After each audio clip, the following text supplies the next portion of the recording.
we're developing a society because of all of these different toxins known to affect brain function.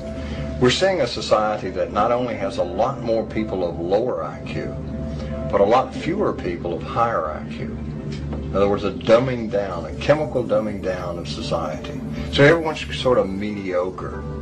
That leaves them dependent on government because they can't excel.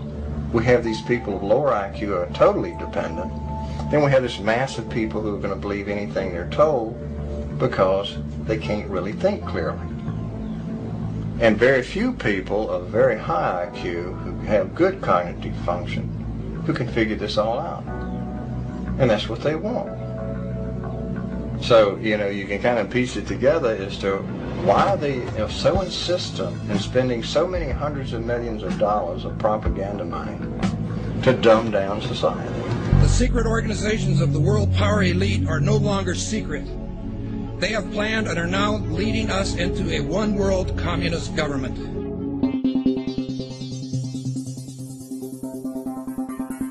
It's no longer a theory.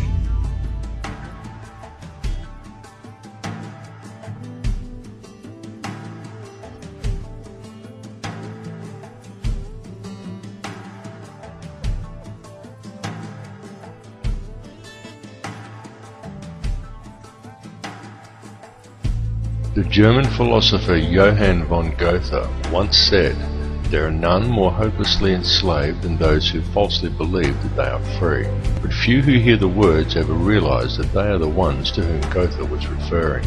For the reality is that every person in the civilized world is enslaved from childhood. They are enslaved in a prison without walls or bars, and so few ever realize it, but all are enslaved nonetheless. And what the people of the world are enslaved to is a system of perpetual self-generating debt that is created for them wholly by design by private international banking interests. And the people are taught from an early age to just accept this debt because this is just the way things are. But the reality is that this is not just the way things are, but more the way things have been designed.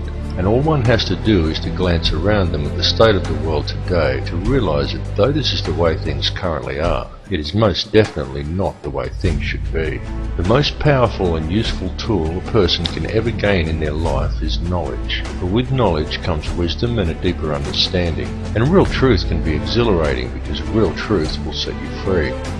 Now whether you believe in the Illuminati or not, whether you take the time to listen to so-called conspiracy theories or not, there are some things that should be clearly understood by all. These are not conspiracy theories by any stretch of the imagination. They are well documented, quite traceable, and very provable facts. And these facts are as follows. There is one ruling bloodline that exists on this earth. This ruling bloodline is very old. It is the same bloodline that has always ruled the earth ever since the days of ancient Egypt, and it is very pervasive. For example, many people think that anyone can get to be President of the United States, but the reality is that all US presidents have been Freemasons, and a large number of them are in fact related, and their lineage can be traced back to European monarchy, and in particular to the line of William of Orange.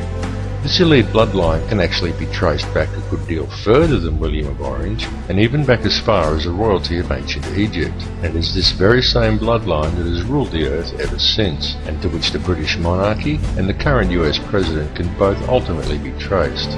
Many people may be surprised to learn that US President George W. Bush is in fact the 13th cousin of Queen Elizabeth II, the current British monarch.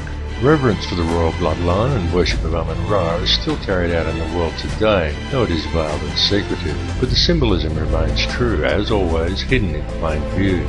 Adherence to such traditions is why each of the 3 city-states of London, Vatican and the District of Columbia all have their own obelisks. The London obelisk is also accompanied by 2 sphinx wrought in the image of Tutmosis, indicating that it is in London that the royal bloodline actually resides. The fact that out of all the pharaohs to choose from, the London Sphinx depicts Tutmosis is actually very telling indeed for a number of reasons, but that is another tale. The British monarchy is steeped in ancient traditions and symbolism, and they do not attempt to hide these connections. They just don't mention them or answer questions about them. But the signs and symbols are right there for discerning eyes to clearly see, again, as always, hidden in plain view. Just a look at the royal coat of arms, the royal regalia and the coronation throne clearly demonstrates these connections. And the evidence linking these rulers to the one bloodline does exist. All the information to verify these claims lies within the public domain. It is up to each of you to connect the dots yourself. More importantly, however, is the fact that over the last 200 odd years there has developed behind this ruling bloodline another elite class, somewhat similar to a priesthood that remains hidden in the shadows. This shadowy priesthood is the money changers, the international banking elite, consisting of 13 very influential families, and it is this shadowy elite who ultimately controls things from behind the scenes. This control is achieved through covert manipulation of the global money systems and maintained through an intricate web of interconnected secret societies, through which control over the flow of all money, all resources, all food, and more importantly, all information through manipulation of the world's educational institutions and corporate media is also achieved. Many of these smaller secret societies are completely oblivious to the existence of the others, but all lead back to a round table of just 6 and ultimately to one at the very top that is populated by virtually a handful of individuals. It is this handful of very powerful men that controls all the other societies, and through them the heartbeat of the entire world. The society that sits at the very top was founded on Knights Templar traditions in Bavaria in 1776 by a man called Adam Weishaupt, and this is the Order of the Illuminati.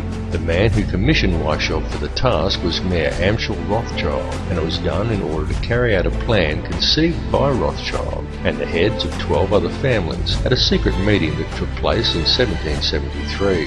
These families included the Warburgs, the Schiffs, and the Oppenheimers. The Illuminati has since become the most powerful society in the world, and in the last 230 years it has been instrumental in helping the Rothschild family accumulate over 1/2 of the world's total wealth, at the cost of quite literally millions of innocent lives. The hoarded wealth of this one family alone could comfortably feed, clothe, and house every man, every woman, and every child on Earth. And this is just one of the 13 Illuminati families. The goal of the Illuminati has always been a simple one, and that is to achieve, by whatever means possible, total ownership and control over no less than every resource, every government, every rock, every drop of water, every blade of grass, and every living creature, both human and non-human, in the entire world. And since its inception, for over 230 years, the Order of the Illuminati has been tirelessly, relentlessly, and unfalteringly steering its members towards the achievement of that one ultimate goal. Through secrecy, they have so far been extremely successful in their endeavours. In fact, so much so that we are right now living in the time when they intend to see this long-spanned work come to fruition. The situation we are witnessing in the world right now is in fact the final endgame of the Illuminati.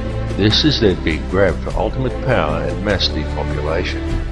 Some people claim that the Illuminati is a myth, and what is really to blame are organisations such as Zionism, but I assure you that this is not the case. It goes far deeper than Zionism, and such people have simply limited the scope of their vision. They have locked onto an answer that supports their beliefs and have refused to delve any deeper. They are not seeing the bigger picture. Greek philosopher Socrates once said that true wisdom is knowing how little we actually know, and he was absolutely correct, and this is why it is important to keep an open mind and allow your beliefs to be flexible enough to change as new knowledge is acquired. And it is important to listen to all the information and not to just that which reinforces your beliefs, because this conspiracy goes very deep, and Zionism and the Jewish influence over the money system is merely one layer of it. It goes still deeper even than the Illuminati. Those who we know as the Illuminati are merely the shadowy controllers. The plan that is unfolding in the world today is indeed an old one, and it is a plan that is very complex, but not so with the system of control that is in place to blind the people to its existence. This system of control just appears to be complex, but in reality it isn't. In reality it's very simple, and it's very fragile.